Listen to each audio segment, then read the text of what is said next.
Hey guys, what's up? Mike from Nerd Problems Gaming here, and welcome to episode 9 of Nerd Problems Gaming. So, today's video, just want to do a quick review of Bravely Default on Nintendo 3DS.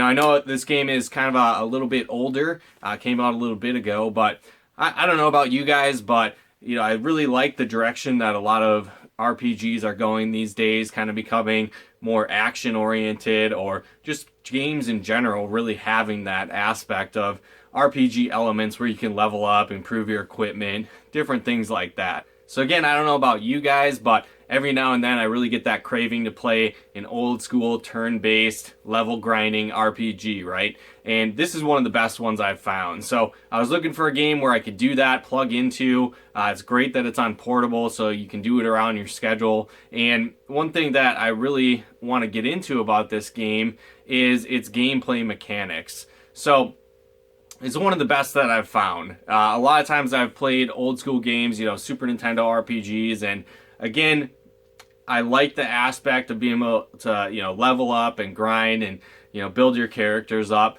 But one thing that's really cool about this game is that you can customize almost anything. So I don't know why this game isn't called, Final Fantasy Default or something along those lines, because again, all the job classes from the Final Fantasy games are there. There's a couple extra ones that they threw in. You've got all the spells, you've got all the weapons from the traditional Final Fantasy games, and it creates a cool gameplay mechanic where you can mix and match the job classes that you have, create your own custom characters, a monk that's a white mage at the same time, different things like that where you can mix and match to really customize your play style.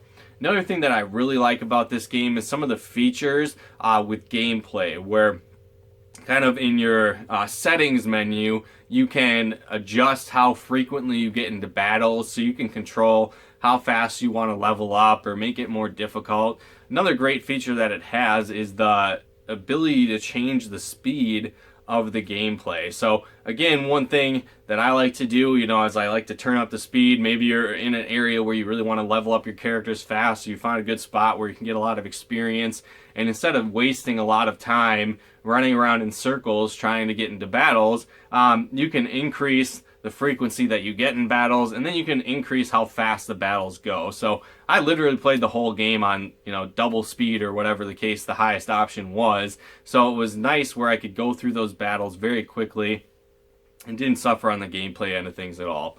Some of the downsides about this game, one would probably be the graphics. Again, they're not the most amazing thing. They're very cartoonish.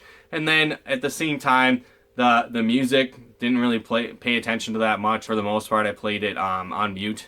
But one thing that is kind of neat about it is that it does have voice acting throughout the entire game. Almost every scene is voice acted out, so that's kind of cool with that aspect. But overall, the storyline, it's very reminiscent to an old school Final Fantasy game. You've got the evil empire, you've got defending the crystals, getting new jobs when you beat certain bosses, and awaken other crystals, various things like that. So it's very old school, reminiscent of older Final Fantasy games. The only downside is a little further on in the game, it does get kind of repetitive, so I won't get into spoilers or anything like that, but that's one thing that bothered me a little bit about the game as I went through, is it did get repetitive at some point.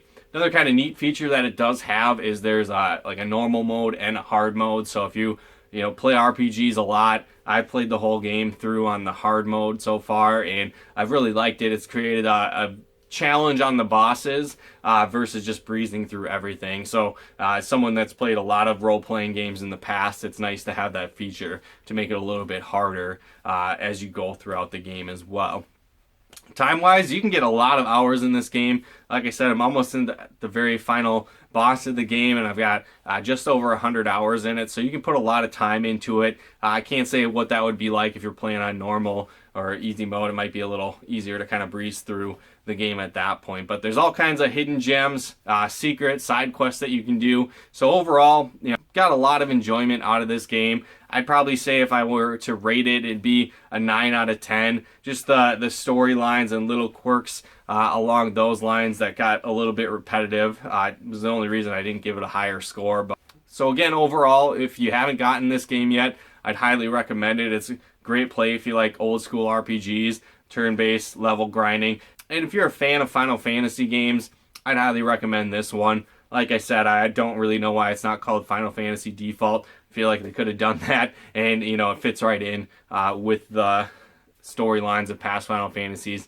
and the gameplay as well. But again, hopefully you guys got some benefit and value out of this video. If you did, feel free to comment and share. And if you haven't done so yet, be sure to follow us on Twitter over at Nerd Problem Game to tune into our latest live streams, and feel free to comment and subscribe to our channel as well, as it really helps us out and we can do more videos in the upcoming future as well. But thanks again for tuning in. We'll talk to you guys more soon.